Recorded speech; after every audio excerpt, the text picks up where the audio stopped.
এটার আবার উন্নতে দেই মাঝখানে একটা পাট আছে আপনাদের এখানে একটা নাই উন্নতে কাজ আছে সুন্দর।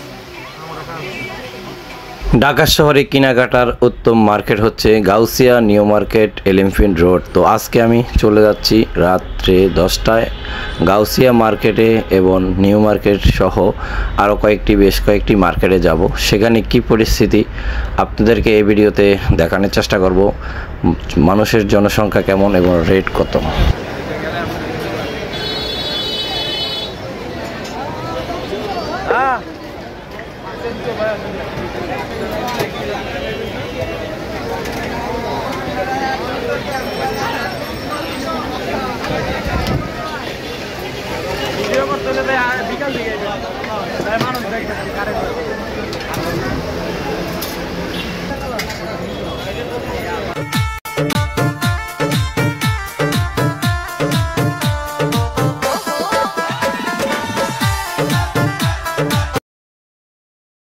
ঢাকা শহরের সবচেয়ে বেশি Gausia market, new market, elephant road জনপ্রিয় হওয়ার কারণে বিভিন্ন ঢাকা শহরের থেকে লোকজন আসে এখানে কেনাকাটা করার জন্য। তাই এখন কিন্তু আজকে অনেক পরিমাণ ভিড় রয়েছে।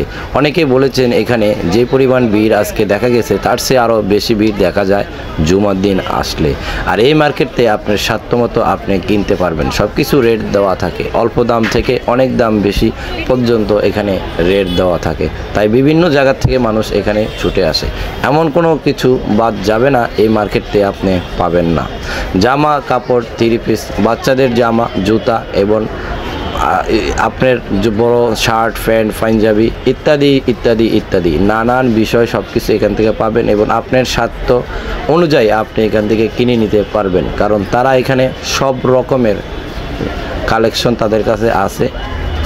অল্প দাম থেকে শুরু করে লাখ টাকা পর্যন্ত এখানে কিন্তু 3 পিস, জামা, শাড়ি, কাপড় পর্যন্ত পাওয়া যায়। তাই বিভিন্ন অঞ্চল থেকে ছুটে আসে এখানে। রাত এখন 2টা থেকে 3টা পর্যন্ত এই মার্কেটটি খোলা রয়েছে। তো এখন আপনাদের কাছে ভিডিও দেখাচ্ছি, এখন রাতে 1:30 বাজে। এই মার্কেটটি জিজ্ঞাসা করেছি কয়টা পর্যন্ত খোলা থাকে। অনেকেই জানিয়েছে এই মার্কেটটি রাত্রে 3টা 2:30 পর্যন্ত খোলা থাকে, তারা সেহারি খাওয়ার আগ পর্যন্ত। তবে হয়তো সামনের দিনগুলোতে আরও সময় বাড়তে পারে, কারণ ঈদ মুহূর্ত তারা সব দোকান খোলা রাখবেন বলেছেন, কারণ এখানেই সব সময় ভিড় লেগেই থাকে, যার কারণে দোকানদারিরা দোকান খোলা রাখতে বাধ্য থাকে। এখানে আপনার বাজেট অনুযায়ী আপনি কিনতে পারবেন আপনার ইচ্ছা মতো কেনাকাটা। তাই ভিডিওটা ভালো লাগলে বেশি বেশি করে শেয়ার করে অন্যকে দেখার সুযোগ করে দিবেন। ফেসবুক পেজ থেকে দেখলে পেজটিকে ফলো করে পাশে থাকুন এবং ইউটিউব চ্যানেল থেকে দেখলে ইউটিউব চ্যানেল সাবস্ক্রাইব করে পাশে থাকুন। পরবর্তী ভিডিও সবার আগে পৌঁছে যাবে আপনার কাছে। সেখান থেকে আপনাদেরকে সিজন পয়েন্টের মার্কেটেও কিছু ঘুরে দেখানোর জন্য চেষ্টা করেছি। এই মার্কেটেও চলে আসছিলাম, কিন্তু এখানে তেমন একটি মানুষের উপস্থিতি দেখিনি। তারপরে এখানে অনেকেই কেনাকাটার জন্য এসছে, কিন্তু আগের তুলনায় হিসাবে অতটা মানুষ দেখা যায়নি। তারপরে ঘুরে ঘাড়ে যা দেখেছি সবচেয়ে থেকে আপনাদের সাথে শেয়ার করেছি। এখানেও কিন্তু রেট রয়েছে তাদের কেনাকাটার স্বার্থ অনুযায়ী, তবে এখানে তেমন একটি ডিসকাউন্ট বা কম দামের জিনিস খুব চোখে পড়ে নাই, সব কিছুই দামি ছিল। তো পরবর্তীতে অবশ্যই আপনাদেরকে আরও ভালো কিছু দেখাবো, সাথেই থাকুন।